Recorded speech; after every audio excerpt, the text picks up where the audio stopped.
My name is Lillian Hart, and at 62 years old, I thought I had seen every kind of heartbreak life could offer. I was wrong. The betrayal didn't come from a stranger.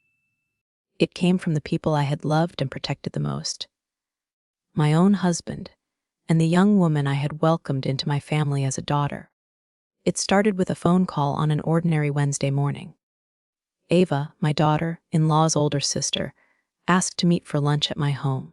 Her voice trembled in a way that made my stomach twist, but I told myself it was nothing. When she arrived, pale and shaken, I served tea in the dining room I'd kept perfect for decades. The lace curtains filtered in gentle sunlight, and for a fleeting moment, I thought this is what home feels like. Then Ava whispered the words that shattered that feeling forever. "It's about Chloe and your husband, Martin." The room tilted. I gripped the edge of the table to steady myself. "They're having an affair." I didn't scream. I didn't cry. I didn't even move.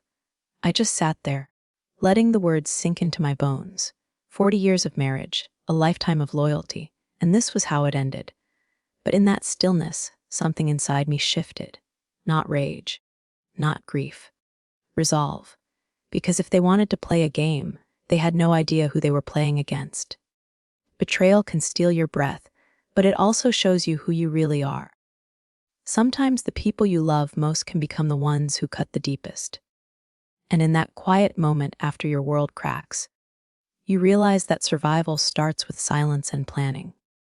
After Ava left, the house was silent. But it wasn't the peaceful kind of silence. It was the kind that hums in your ears, heavy and sharp, like the air before a thunderstorm. I sat at the dining table staring at the untouched tea and sandwiches, and for the first time in 40 years, I felt like a stranger in my own home. I could almost hear the ghosts of my life here. Birthday songs, Christmas mornings, quiet Sunday dinners. All of it now felt like a cruel performance staged on a rotten floorboard. Martin and Chloe. The words echoed in my head like a bell I couldn't unring. My husband, my daughter-in-law, the girl I had hugged at my son's wedding, the girl I'd defended in family arguments, the girl I'd taught my mother's pot roast recipe to. Sleeping with the man I'd built a life with since I was 22. I thought I would collapse under the weight of that betrayal. Instead, I felt something colder take root. I stood and walked to the window overlooking my back garden. The roses Martin and I had planted in our early years were in full bloom, their crimson petals swaying gently in the wind. They were beautiful, but in that moment, I saw them differently. Roses don't apologize for their thorns. They protect themselves. I touched the window frame and whispered to myself, "Not yet. They won't see me break." The next days passed in a blur of polite lies. When Martin came home smelling faintly of Chloe's perfume, I smiled and asked how work was. When Chloe visited with my son, hugging me with the same hands that touched my husband, I served her my homemade lemon pie and said, "You've always loved this one." Dear, every word, every smile, every gesture was a mask. Inside, my thoughts were razor sharp. I began to observe every glance they shared, every excuse Martin made to work late, every phone vibration he tried to hide. I memorized details. I cataloged patterns. I became a ghost in my own home, invisible but always watching. I stopped being the woman who smoothed over family conflicts. I became the woman who waited. One night, as Martin slept beside me, I lay awake staring at the ceiling. My heart didn't race anymore. I wasn't scared. I was calculating. Sometimes the most dangerous person in the room is the one who says nothing. Pain can turn to anger, but anger burns out. Resolve, that's the fire that lasts. When betrayal strikes, you can let it break you. Or you can let it sharpen you into someone unrecognizable to those who underestimated you. The night after I decided to stay silent, I woke before dawn. The house was still, except for the soft tick of the hallway clock. I slipped out of bed, careful not to wake Martin, and padded barefoot into the study he thought was his private kingdom. The scent of his cologne still clung to the air, mixed with the faint smell of old leather and dust. I'd cleaned this room 100 times, but I'd never really looked at it the way I did that morning. Every framed photo on the wall, every paper on the desk, every drawer, now they were clues. I opened his desk drawer and found exactly what I was expecting. Credit card statements I'd never seen before, receipts from a hotel only 20 minutes from our house, and tucked in a leather folder. A printed photo of Chloe in a red dress I'd never seen her wear. My hands didn't shake. I wasn't heartbroken anymore. I was methodical. I took photos of everything with my phone, careful to leave each paper exactly as I'd found it. Evidence. Pieces of the puzzle that Martin and Chloe thought I was too blind to see. Over the next week, I became a shadow in my own life.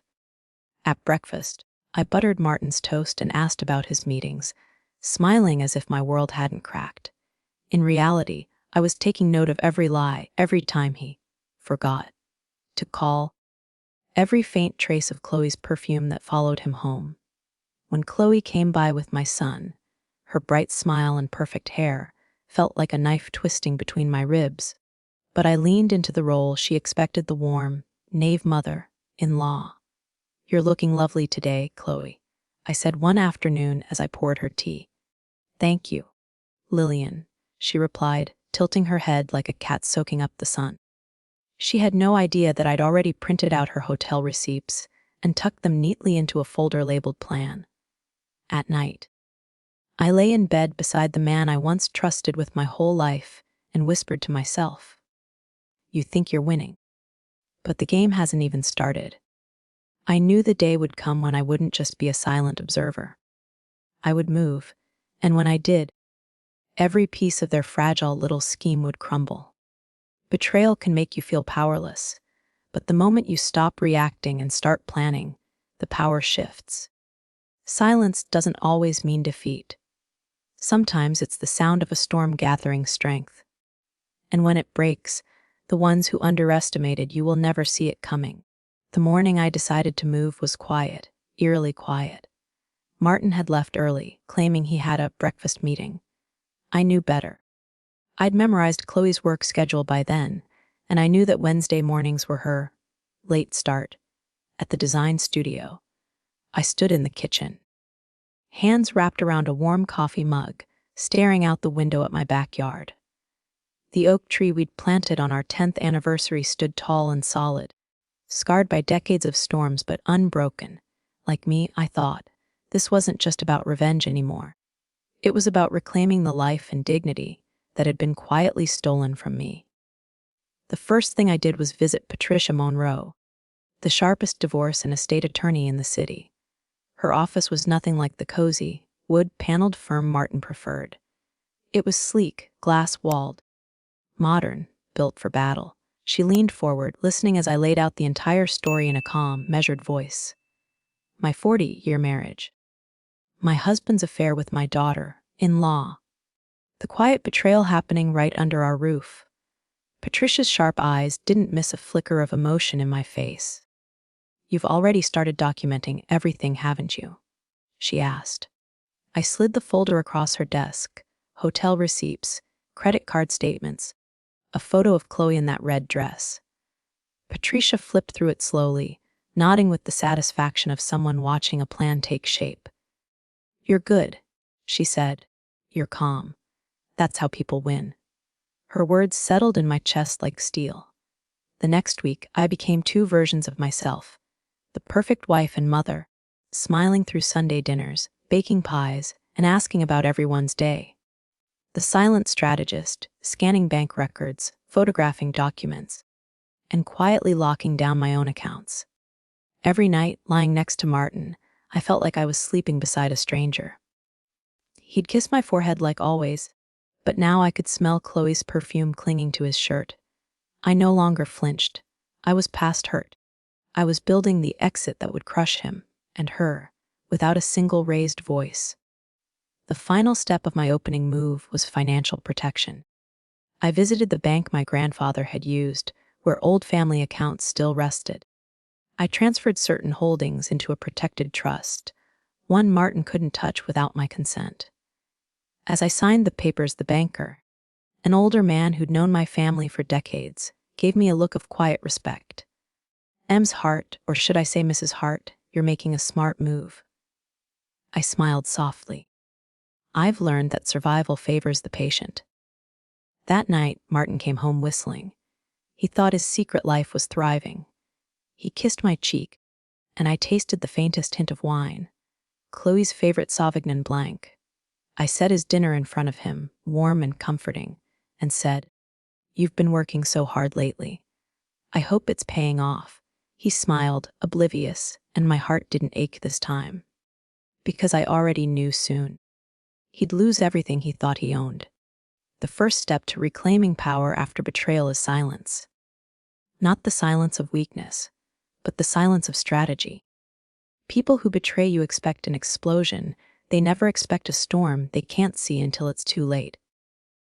The next phase of my plan was simply give them the rope and watch them hang themselves. I started small. One evening, as Martin sat in his study pretending to review financial statements, I walked in holding a stack of mail. "Martin," I said softly, as if timid, I was thinking, maybe it's time we consider what comes next for us. We've been together so long, and I just want us both to be happy. He looked up, startled, then cautious. "What do you mean?" I hesitated, letting silence stretch, then sighed. "Maybe we should consider selling the lake house. Downsizing. Simplifying our life." His eyes lit up for a fraction of a second before he hid it behind a mask of concern. "Well, Lillian, that might make sense." "The maintenance is a lot for you, isn't it?" I nodded, playing the tired, trusting wife.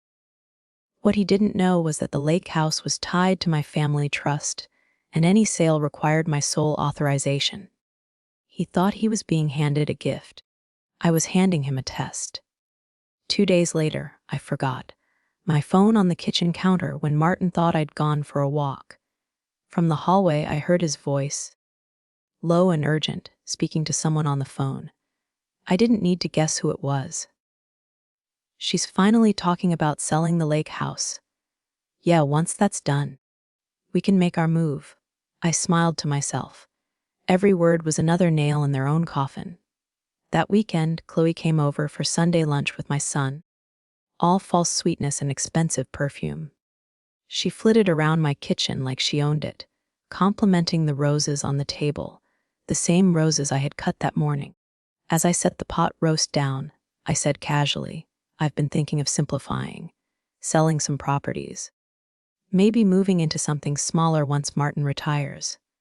Chloe's eyes sparkled with excitement she couldn't fully hide. "Oh, that sounds freeing," she said. Too quickly. "A fresh start, you know. You deserve that." Fresh start. I could almost hear the calculation in her voice. Later that night, I walked into my bedroom, pretending to fold laundry, and caught Martin scrolling through property listings on his phone. "Just looking," he said, forcing a laugh. I only smiled and nodded. "You've always been the visionary, Martin. I trust you." Inside, I repeated the words silently to myself like a promise. "And I will watch you destroy yourself with that vision." Sometimes the most powerful move you can make is to step back and let people reveal exactly who they are. Greed and betrayal are like fire. They can only hide for so long before they burn everything they touch. The evening I set the trap began like any other. Martin came home whistling, a habit he'd picked up recently, almost childlike, as if his secret life gave him a new, reckless confidence. He dropped his keys on the counter, kissed my cheek, and said, "Long day. What's for dinner?" I smiled sweetly. "Your favorite, lemon chicken. And I have something to discuss with you after dinner." His eyes flickered, just for a second. He thought I was finally giving him the opening he'd been waiting for. After the dishes were cleared, I sat at the table with a small folder. "I've been thinking about what you said, Martin. About simplifying. Maybe it is time to let go of some things." He leaned forward, hungry. "What things?" I opened the folder, revealing photocopies, not the originals, of the lake house paperwork and a list of other properties we owned. "I talked to the bank," I said softly, pretending to be unsure. "They said if I wanted to sell the lake house, We just need to prepare some documents. I thought you might handle that for me." Martine's smile was almost imperceptible, but I saw it. "Of course, Lillian. I'll take care of everything. You don't need to worry about a thing." Exactly what I wanted him to say. The next day, I accidentally left the house while Martin was home alone. I parked around the corner and waited. Through the thin veil of my curtains, I watched him make the call. "Yes, she's on board. Start the paperwork. We can move faster than I thought." I didn't record the call. I didn't need to. What I needed was proof that he believed the lake house would soon be his to control. That evening, I made the final piece of my move. I called Patricia Monroe, my lawyer, and told her, "It's time. Draft the trust notification." The document would officially confirm that the lake house and primary home were protected by my family trust. In cases of divorce due to adultery, my husband would forfeit all rights to any trust-related properties. Only direct bloodline heirs, meaning my son, could inherit them. Martin and Chloe had been playing checkers on a chessboard they didn't even understand. That night, I served dinner and asked Martin if he'd made progress on simplifying our life. He grinned. "Don't worry, sweetheart. Soon, everything will be easier for both of us." I smiled back, my voice soft as silk. "I'm counting on it." In that moment, I realized something chilling and liberating at once. He didn't see me anymore. Not really. And that blindness would be the reason he lost everything. People who betray you often think they're 10 steps ahead. But arrogance is the biggest blindfold. When you stay calm and patient, you can let them run straight into the trap they built for themselves. Have you ever watched someone's own arrogance lead to their downfall? Share your story in the comments. I'd love to hear it. New real-life stories are posted every day. Subscribe to Telling Story with me so you don't miss Lillian's next move. 2 weeks after I handed Martin the photocopies, he came home with an energy I hadn't seen in years. He was practically glowing, a man who believed he'd outsmarted the world. He wrapped an arm around my shoulder at dinner and said, "Lillian, I think we're finally on the same page about our future." I looked at him with soft eyes I'd perfected in the mirror. "Yes, Martin, I trust you." He didn't know those words were the sharpest weapon in my arsenal. The next Sunday, my son and Chloe came over for lunch. I watched Chloe glide into my kitchen like she already owned it, wearing a new silk dress and diamond earrings that my son could never afford. "Mom," she said in that honeyed voice that made my skin crawl, "we were just talking about how exciting new beginnings can be. Maybe it's time we all start fresh." Martin chuckled from the head of the table. "Yes, a simpler life. Less stress for all of us." I carved the roast slowly, my hands steady. "That sounds lovely." Inside, I was counting down. The following morning, Patricia called. "It's ready," she said. "The trust notification is airtight. Once they make any move to claim property or assets tied to the trust after your divorce, they forfeit everything automatically. Are you sure you want to let them take the next step?" I stared out the window at my rose garden, blooming defiantly in the early spring sun. "Yes," I said. Let them feel safe. Let them believe they've already won.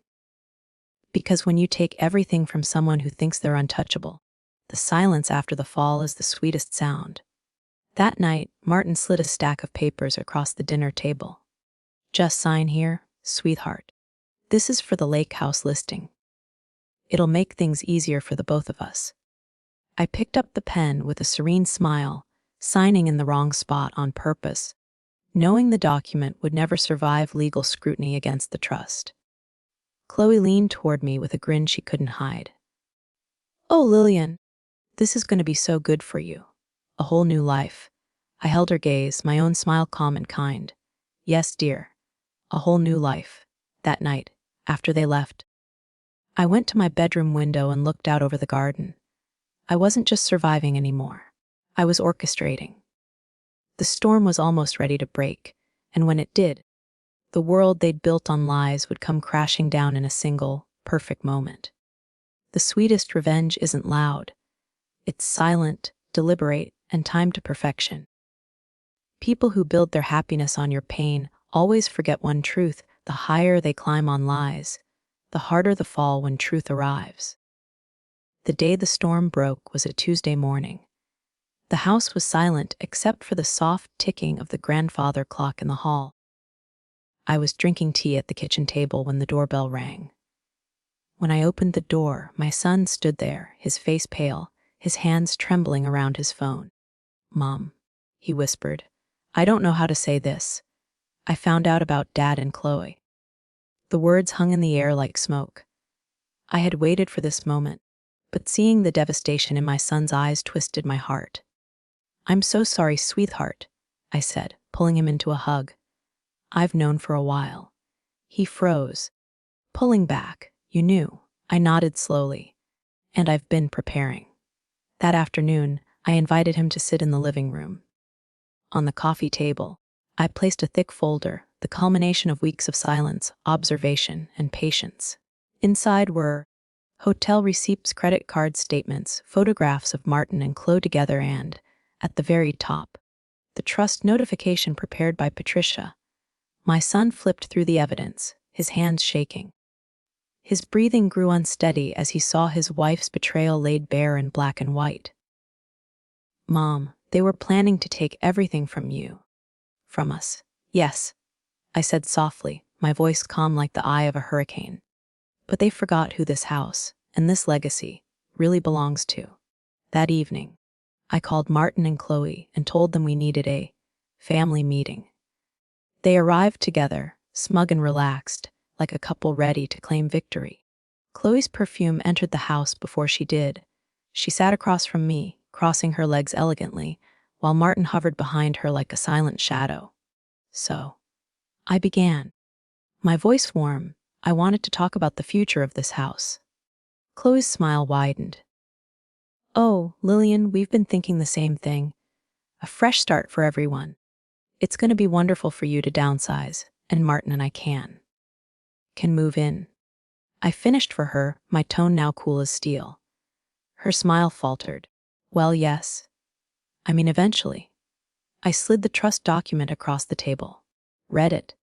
They leaned over the paper, confusion flickering into dawning horror as they absorbed each clause. Martin's face drained of color first. This can't be legal." "Oh, it's very legal," I said. "This is my family's trust. This house and the lake house belong to the bloodline.